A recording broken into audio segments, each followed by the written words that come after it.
નમસ્તે વિદ્યાર્થી મિત્રો, ધોરણ 11 કોમર્સમાં વિષય સ્ટેટમાં ચેપ્ટર 5 ચાલે છે, આવૃત્તિ વિતરણની વિષમતા.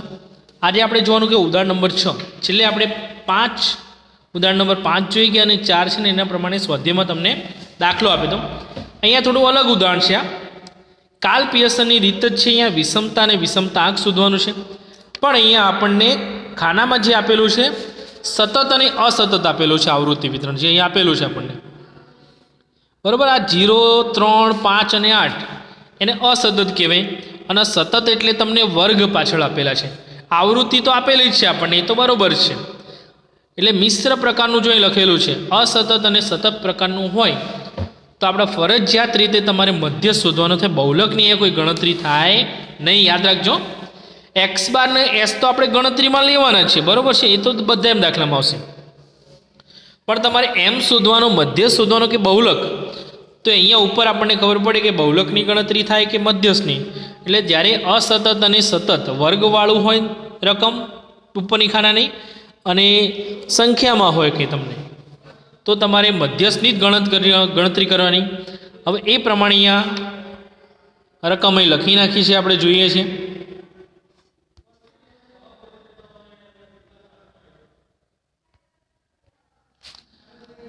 પહેલાં જે રકમ હતી એ તો મૂકી જ દીધી છે. પછી આવૃત્તિ એ રકમ પણ લખાઈ ગઈ અહીંયા. એનું જે ટોટલ કર્યું 30 આવે છે, બરાબર. પછી એક્સની રકમ એટલે મધ્ય કિંમત.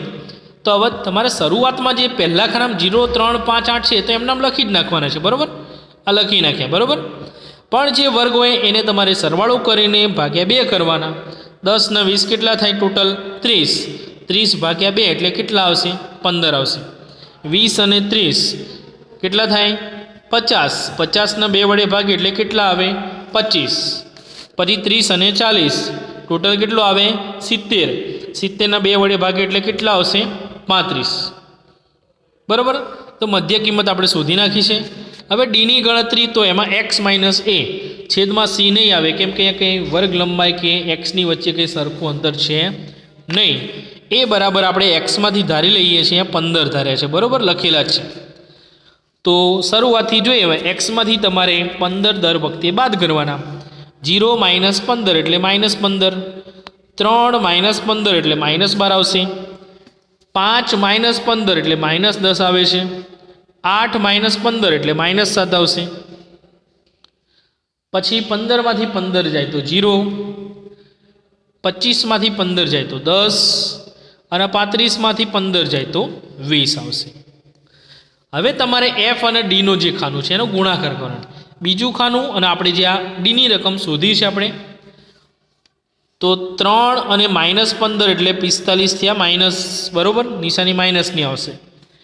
પછી 4 ગુણ્યા -12 એટલે -48, 5 ગુણ્યા -10 એટલે -50, 10 ગુણ્યા 7 એટલે -70 આવશે, 5 ગુણ્યા 0 એટલે 0, 2 ગુણ્યા 10 એટલે 20, 1 ગુણ્યા 20 એટલે પણ 20 થશે. ટોટલ કેટલું થાય? -173 આવે છે. હવે 173 કેમ ના આવશે? તો કે માઇનસનો તમારે સરવાળો અલગ કરી નાખવાનો, પ્લસનો સરવાળો તો 40 થાય જ છે.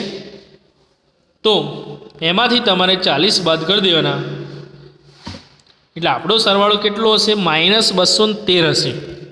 માઇનસનો ઉપરની રકમનો -213 અને +40 બાદ બાકી કરીએ તો 173 આવી જાય આપણે, બરાબર. એટલે 173 એ માઇનસ આપેલા છે, એને સિગ્મા એફડી કહેવાશે, બરાબર. એની ગણતરીમાં, અરે એક્સ બાર આપણે લખીએ એમાં આવશે, અને એસ શોધીએ છીએ એમાં આવશે. પછી એફડીનો વર્ગ આપેલો છે આપણને, બરાબર છે. એફડીનો વર્ગ એટલે આપણે છેલ્લી બે રકમ છે ડી અને એફડીની, એનો ગુણાકાર કરેલો છે અહીંયા. 675 માઇનસ માઇનસ પ્લસ થઈ જાય, પછી 576, પછી 500 આવે છે, પછી 490, 0 માં 0, 10 ગુણ્યા 20 એટલે 200, 20 ગુણ્યા 20 એટલે 400. ટોટલ કેટલું થાય? અહીંયા તો પ્લસ જ થાય, સરવાળો બધાનો એફડીનો વર્ગ, એને કહેવાય સિગ્મા એફડીનો વર્ગ કહેવાશે, બરાબર છે. 2841 આવે છે. હવે તમારે CFનું જે ખાનું છે તો એ એફને આધારે આપણે લખવાનું 3 ના 3, પછી 3 માં 4 ઉમેર એટલે 7, 7 માં 5 ઉમેર એટલે 12, 12 માં 10 ઉમેર એટલે 22, 22 ને 5 કેટલા 27, 27 ને 2 29, 29 ને 1 કેટલા આવશે 30 આવશે. બરાબર. તો આ રીતે CFની ગણતરી. હવે પહેલાં એક્સ બાર આપણે શોધી નાખીએ છીએ. સૂત્ર લખેલું છે એક્સ બારનું A વત્તા સિગ્મા FD ભાગ્યા N. એ એટલે 15, પછી સિગ્મા FDમાં આપણે -173 લેવાના, છેદમાં N એટલે અહીંયા 30 આપેલા છે એ લેવાના છે. તો પ્લસ માઇનસ માઇનસ થાય, 15 ના 15, 173 ને 30 વડે ભાગીએ તો 5.7667, એમાંથી બાદ કરીએ તો 9.2333, એટલે આપણો જવાબ છે એક્સ બારનો 9.23 લાખ રૂપિયા. બરાબર. એકમમાં જે હોય આપણે ફરજિયાત રીતે લખવાનું, આપણે લાખ રૂપિયા આપેલું છે એટલે આપણે લખેલું છે. બરાબર છે. ત્યારબાદ મધ્યસ્થની ગણતરી માટે હવે જો n ભાગ્યા 2 આવશે, 30 ભાગ્યા 2 એટલે 15માં અવલોકનની કિંમત, એને આપણે CFમાં જોવાની છે. તો જોઈએ ચલો.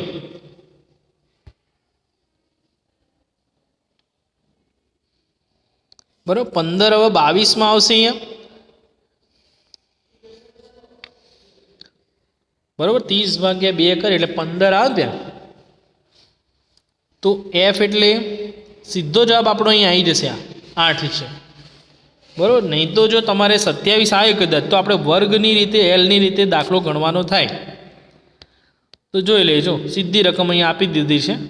અવલોકનની કિંમત 8 એટલે મધ્યસ્થ બરાબર 8 લાખ રૂપિયા થશે. ત્યાર પછી આપણે જે ગણતરી કરવાની છે એસની ગણતરી કરવાની. બરાબર છે. સૂત્ર લખી નાખ્યું અહીંયા. વર્ગમૂળમાં સિગ્મા FDનો વર્ગ એટલે 2841, છેદમાં N એટલે 30, માઇનસ ફરીથી કૌંસમાં સિગ્મા FD એટલે -173 લેવાના. આપણે FDનો જે સરવાળો કર્યો હતો N એટલે 30, એની 12 વર્ગ આપેલો છે. હવે 2841 ને 30 વડે ભાગીએ તો 94.7 આવે છે, 70 કહેવાય, 7 નહીં 94.70. પછી 173 ને 30 વડે ભાગીને જે રકમ એનો વર્ગ કરવાનો તો 33.2544 આવશે. બાદ બાકી કરીએ છીએ બંનેની વર્ગમૂળમાં 61.4456, એનું વર્ગમૂળ કાઢીએ છીએ તો આપણો જવાબ અહીંયા આવશે 7.8387. પણ 83 પછી આપણે 8 આપેલા છે તો આપણે લખવાનું કે 7.84 લાખ રૂપિયા શેનો? પ્રમાણિત વિચલનનો જવાબ આવશે. હવે આપણે સૂત્ર લખી નાખીએ છીએ વિષમતાનું. તો 3 કૌંસમાં એક્સ બાર માઇનસ M, 3 ના 3 લખવાના, એક્સ બારની જગ્યાએ 9.23, મધ્યસ્થનો જવાબ આપણો આવ્યો હતો 8. 3 ગુણ્યા 1.23 કરે એટલે 3.69 લાખ રૂપિયા આપણો જવાબ એસકેનો વિષમતાનો આવશે. ત્યારબાદ હવે છેલ્લી જે ગણતરી છે વિષમતા આંક એટલે જે બરાબર, સૂત્ર લખી નાખ્યું. એસકેનું સૂત્ર પણ છેદમાં તમારે એસ જ લખવાનું. બરાબર છે, યાદ રહી જાય એવું જ છે સૂત્ર. તો 3 કૌંસમાં એક્સ બાર માઇનસ M છેદમાં S. ફરીથી ઉપરની ગણતરી જે એસકેની હતી એ બતાવી દીધી. 3.69 છેદમાં 7.84, બંનેનો ભાગાકાર કરીએ 0.4707, એટલે જેનો જવાબ આવશે 0.47. બરાબર, 0 છે એટલે એને જ રહેશે, 47 જ રાખવાના. અને અર્થઘટનમાં આપણે એવું લખવાનું કે આવૃત્તિ વિતરણ જે આપેલું છે એ ધન વિષમતા ધરાવે છે. બરાબર છે. આ રીતે દાખલાની ગણતરી આ રીતે થઈ, ઉદાહરણ નંબર 6 ની. ત્યાર પછી સ્વાધ્યાયમાં તમને એના જેવો દાખલો આપેલો તે તમારે ગણવાનો છે.